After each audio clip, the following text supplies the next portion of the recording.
дар ҷамоати деҳоти тугараки ноҳияи восеъ дар маркази деҳаи сулҳобод ин китобхонаи деҳотӣ барои мутолиаи китоб ҷойи кушод ва тинҷу ором аст.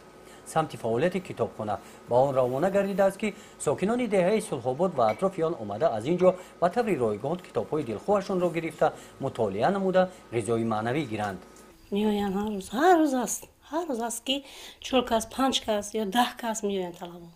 ҳар рӯз аст меоянд ҳама китобҳоро мебаранд мехонанд, китобҳои нағз гуфта бо таъриф мекунанд, мебоянд мераванд. китобхона зиёда аз 4000 дона китоб дорад ва соҳаҳои гуногуни хоҷагидорӣ бахшида шуданд. китобҳои бадеӣ ҳам бисёр аст. занону духтарон маҷалаи истиқбол ва фирӯзаро бисёр мепурсанд. китобҳои истиқбол ҳастанд, талабо бурдагиан наёварданд. китоби Садриддин Айнӣ ҳастай бо китоби тоҷикон ҳастай бурдагиан талабо наёварданд. студентҳо бурдагиан меоянд. дар ин дафтар ҳамарӯза мизоҷон қайд карда мешаванд. аъзоёни китобхона донишҷӯён ва наврасон хонандагони мактаб ҳастанд.